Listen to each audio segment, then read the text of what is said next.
Selamat sore ibu-ibu yang dikasihi Tuhan. Hari ini saya rindu membagikan sharing firman Tuhan bagi kita di sore hari ini. Sharing firman Tuhan yang saya bawakan pada sore hari ini berjudul perjumpaan yang mengubahkan. Sharing ini saya ambil dari Injil Yohanes pasal 4 ayat yang pertama sampai ke 42. Tentu kita tahu cerita tentang perempuan Samaria yang bertemu dengan Yesus.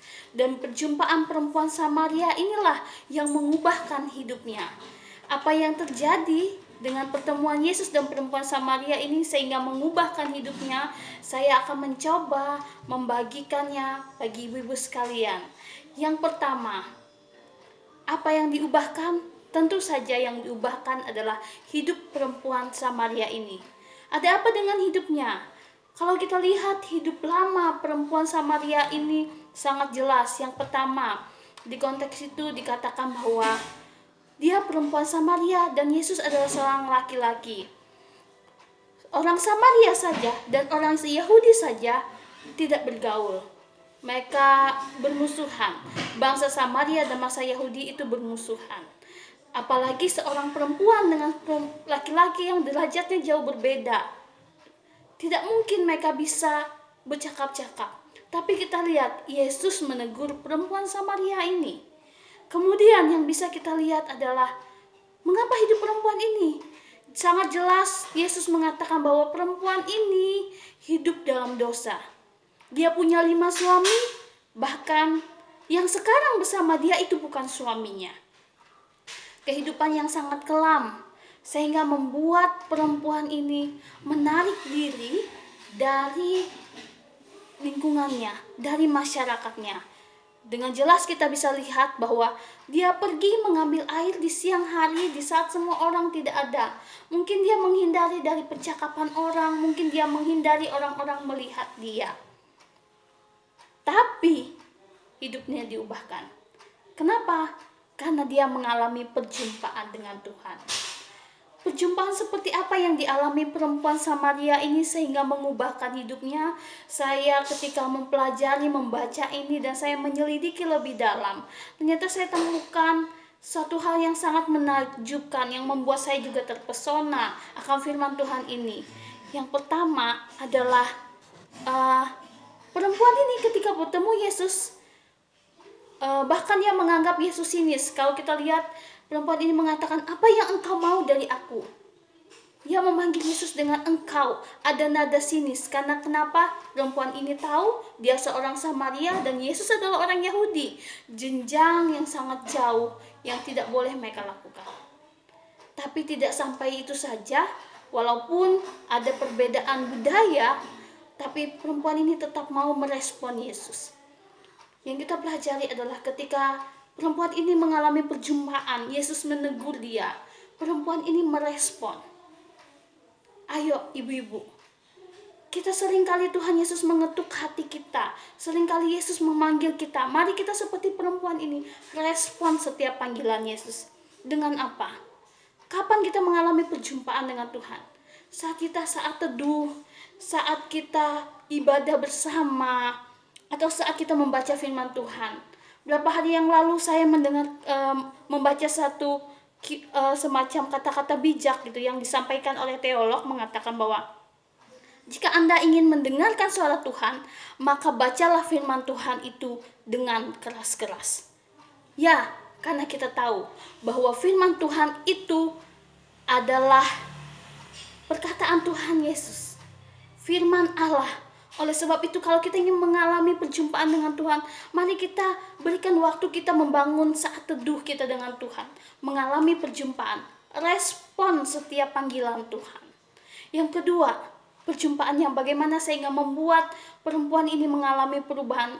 Saya melihat bahwa selain perempuan ini merespon, kita lihat ada perjumpaan yang tidak hanya berhenti sampai respon saja, tapi perempuan ini ingin lebih dalam mengenal Yesus, ingin lebih dalam tahu akan Yesus.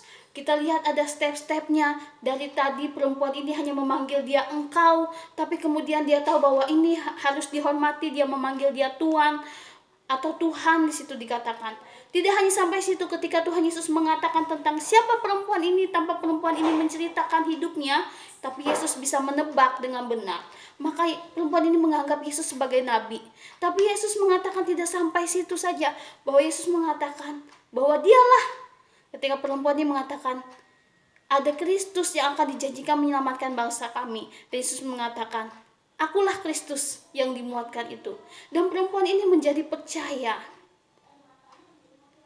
Ada terus-menerus pengenalan yang ingin terus direspon oleh perempuan ini. Perempuan ini tidak terbatas hanya sampai merespon, tapi dia terus punya rasa yang haus, rasa rindu untuk mengenal Yesus yang berbicara dengan dia. Ibu-ibu sekalian, mari kita seperti perempuan ini. Ketika kita mengalami perjumpaan dengan Tuhan, kita terus mengenal Tuhan sampai tingkat pengenalan yang lebih intim lagi. Mari kita terus mencari wajah Tuhan. Mari kita seperti wanita ini yang terus haus mencari dan mengenal Yesus lebih lagi. Sehingga kita tahu, kita mengalami pengenalan, kita mengalami hubungan intim yang lebih dalam. Kita mengenal Yesus itu. Kita tidak hanya mengenal Yesus yang mengadakan mujizat buat kita, tapi kita tahu bahwa Dia yang menyelamatkan hidup kita sekarang dan nanti, masa yang akan datang. Di kehidupan kekal yang kedua, kita akan bersama-sama dengan Tuhan. Itu yang Tuhan inginkan, bahwa kita tidak hanya mengalami keselamatan di dunia ini, tapi Yesus mau bahwa kita tahu bahwa Dia menjamin hidup kita untuk masa depan, untuk kekekalan di surga nanti. Oleh sebab itu mari kita terus mengenal Yesus, membangun hubungan dengan Tuhan. Dan apa hasilnya? Saya melihat hasil dari perjumpaan Yesus dengan perempuan ini adalah, yang pertama kita lihat, perempuan tadi orang yang menarik diri dari lingkungannya, tapi kemudian dia kembali ke masyarakatnya, dia kembali ke bangsanya dan mengatakan, "Hei, aku sudah menemukan Yesus Kristus itu. Dia mengatakan segala sesuatu tentang aku." Ia menjadi orang yang berani memberitakan tentang Yesus. Mari, ketika kita katakan aku mengenal Yesus, aku tahu Yesus, mari kita berani juga memberitakan tentang Yesus seperti perempuan ini. Yang kedua, saya lihat perempuan ini menjadi penghubung pelayanan Yesus dengan bangsa Samaria. Ibu-ibu tahu bahwa Tuhan Yesus ketika pelayanan, Dia melayani hanya bagi orang Yahudi. Tapi kemudian juga di bagian ini diceritakan ternyata Yesus bisa melayani orang Samaria yang bukan bangsa Yahudi.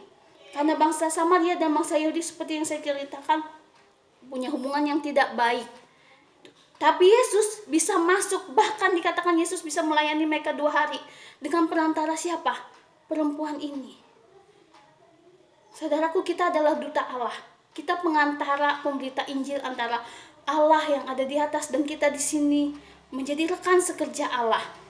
Seperti perempuan Samaria ini, penghubung. Kita juga menjadi rekan sekerja Allah, penghubung antara Allah dan umat manusia yang masih berdosa. Kita memberitakan tentang keselamatan. Itu yang Tuhan inginkan.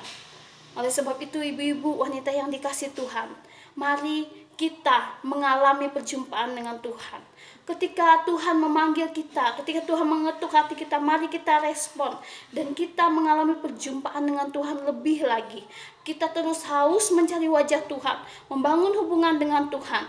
Sehingga apa? Akibat dari hubungan kita yang dalam dengan Tuhan, kita menjadi orang-orang yang berani. Kita menempatkan posisi kita bukan hanya sebagai orang yang menerima keselamatan, tapi sebagai orang yang menyampaikan berita keselamatan. Karena itulah yang diinginkan Tuhan untuk kita semua. Selamat sore, Tuhan Yesus memberkati.